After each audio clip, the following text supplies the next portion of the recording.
What's up again, board game people? I'm pumping out more videos than usual this week, but it's a busy week and I want to cover as many of the amazing campaigns that I've launched as I can. So we're back again today with the latest game from Mythic, Anastyr. But before we charge into this dragon-infested side-scrolling massacre, please know that any and all opinions expressed in my video are my own honest opinions. I do not receive any money for making these videos from Mythic or any game company, and they probably have no idea who I am. I'm a mouthy consumer making videos to help other gamers like me find games they might be interested in, and to keep up to date with the latest news and drama in the board game crowdfunding space. If you like this kind of content, the best thing you can do to help me is to hit those subscribe and like buttons so this video can be seen by more and more people. What is Anastyr, and why does Mythic want $130 or $160 of our hard-earned money for the privilege of playing and buying it? Well, Anastyr is a cooperative game for 1 to 4 players where players take on the role of a powerful hero and embark on an incredible odyssey across the world. The game itself is based on the genre of beat-em-up video games from the 90s such as Golden Axe and Street Rage. The game even emulates side-scrolling with side-scrolling map tiles and loads of enemies, creating a unique cocktail of exploration, storytelling, and active visceral combat. In the time between the sinking of Atlantis and the great world-covering flood, there thrived an unsuspected Bronze Age. An age of legend, raw magic, and conflicts in the lush jungles and steaming swamps that would one day become the Mediterranean Sea. Heroes from all over Alberon embarked on a Homeric quest to save the world from the threat of Anastyr, the queen of the Black Dragons. Anastyr promises to be something new, something fresh and streamlined in the sea of stagnating dungeon crawlers and adventure games that are hitting crowdfunding platforms every week. It's offering several innovative design elements that, while having been seen before, are combined into what may be a very unique package.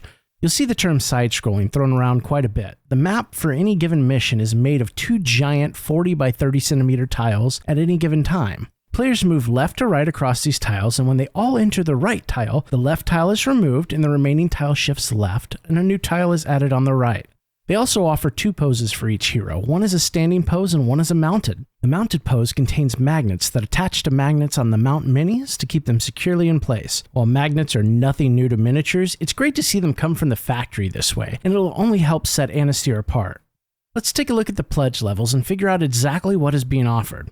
I'll start by saying the cost of entry here is high. There are currently only 2 pledges being offered, the cheapest of which clocks in at $130 for the companion pledge. This pledge will get you the core box, the avatar box, which is your freebie for pledging now rather than waiting for the pledge manager, and all applicable stretch goals. The avatar box will cost $15 in the pledge manager.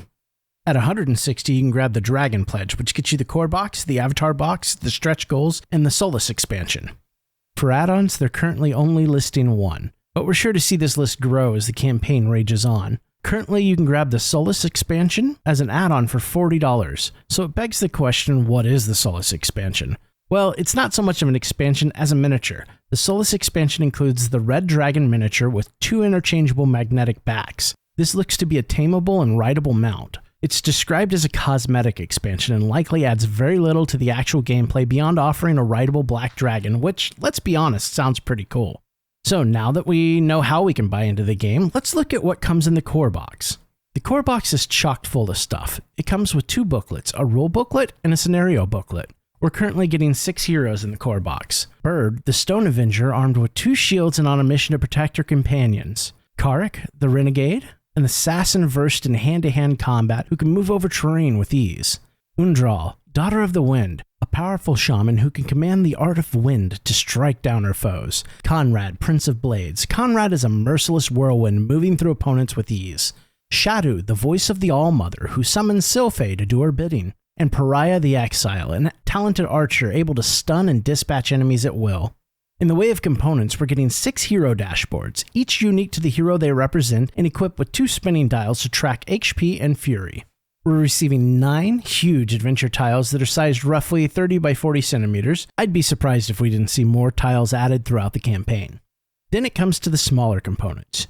You get a small pile of damaged loot markers, a set of dice, 2 activation tiles. You're getting a stack of loot cards, activation cards, event cards, technique cards, spawn cards, severe injury cards, a stack of quest cards that'll shape our journeys, a leader token, Fury cards, 1 for each hero, enemy profile cards, caravan item cards, and beast and Sylphe cards. We'll get various tokens and standees. For the game's bosses, we get boss cards, activation cards, a skill token, a boss board, and boss event cards. Then comes the list of miniatures. This list is growing by the day through the funding stretch goals. We'll discuss those here shortly. Initially, we're going to be getting 3 Sylphe miniatures, including a Guardian, an Enchanter, and a Warrior. We're getting 3 different wild beasts in the shape of wild horses, wild Hayati, and a wild lowland wyvern. We get a mounted pose for each of our heroes, and mounts include tamed horses, tamed Hayati, and a tamed wyvern. For enemy minions, we're getting trackers, servants, sentinels, slaughterers, queen shields, flayers, devourers, and fanatics. For specialists, we get a skinner, a throat slasher, a hunter, and a high royal protector.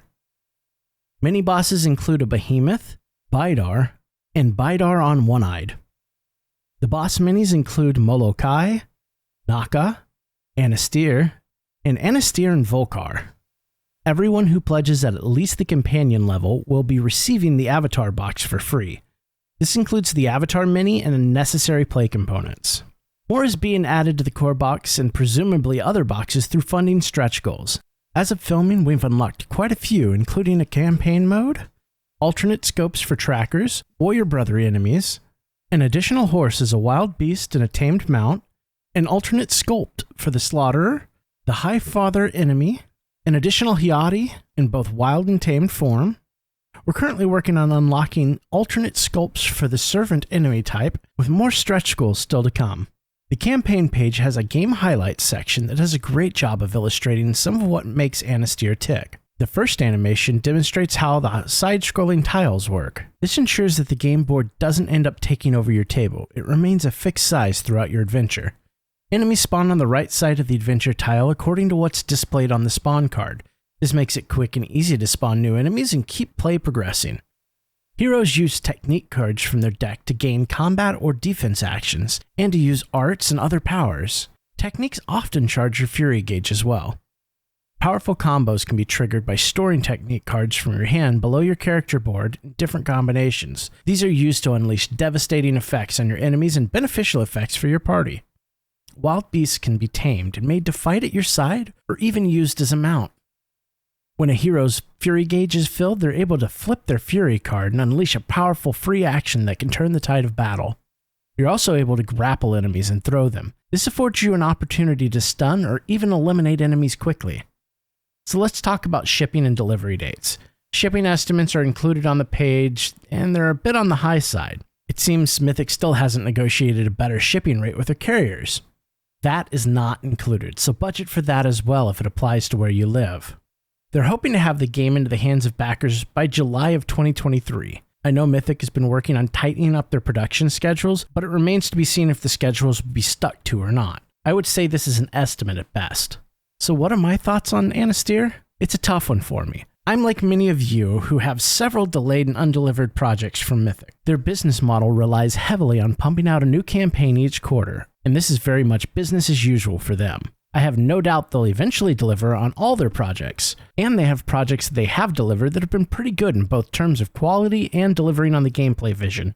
On the other hand, they've made questionable choices with their handling of Darkest Dungeons, and I do not like that there will likely be no quality insert for the core box here. It might be an add-on, but having to pay for it's asking a bit much, especially at the $130 entry point. Now, I may be wrong with the insert, and I hope I am, but what they've said about games going forward is that they're looking for ways to cut costs, and this is a place they're known to do it. The minis in the campaign are plentiful. The sculpts are excellent, and I see no reason to doubt the quality of the minis from the factory. I love that they're coming pre-assembled with magnets and everything in place. The minis will be a mix of ABS and PVC, which should mean that the details remain crisp and the minis remain durable. There are a variety of body types presented with the minis, and most of the sculpts look nothing like anything else in my collection. The gameplay looks solid, and the emphasis on streamlining seems to have paid off. The side-scrolling looks well handled, but it will take a few scenarios for me truly to pass judgment on its effect. I like the combat system with the combos, and the Fury meter really reminds me of the Limit Break system from Final Fantasy. I've heard the AI is intuitive and very easy to use, and all the characters look to be unique and should allow a little bit of theory crafting to see who you're going to take with you on each adventure. Story elements are revealed as you move from quest to quest inside of a single scenario, so it gets sprinkled throughout the play session instead of being dumped on players in waves at the beginning or the end of the scenario. I'm always cautious when I see something like the campaign book being offered as a stretch goal. For me, I want the campaign to be the focus of the game, not an afterthought to shove it into another subsect of the genre. In this case, though, the stretch goals seem to be completely planned, and it being the first stretch goal unlocked removes any thoughts that this campaign was an afterthought. The game tells the story of a group of companions formed to craft the spear of the world and defeat Anastyr, and such a quest surely needs an epic campaign and not a bunch of disjointed scenarios. This feels a bit like a passion project being produced by a large publisher. I'm hoping it's handled as such, and the best foot is put forward for the game. I expect we'll see a dearth of expansions and extras to add on to our game as time passes. For now, I'm optimistic that I'll keep my Dragon pledge for the game, but I'll be keeping a good watch on the direction this campaign heads, and as time progresses, I'll let you know. You can be sure I'll be posting news and updates for Anastyr all along the way. Look at you, you made it to the end. You seem to like board gaming YouTube videos. You should subscribe and hit that like button. It'll help us grow and find more people like you and me. Seriously though, thank you for watching this far, and we'd love to have you join our channel as a subscriber. It's free and it really does help. I'll be back later this week with more videos, because too many great campaigns have launched this week, and I'm still scrambling to keep up. See you soon, and play something fun tonight.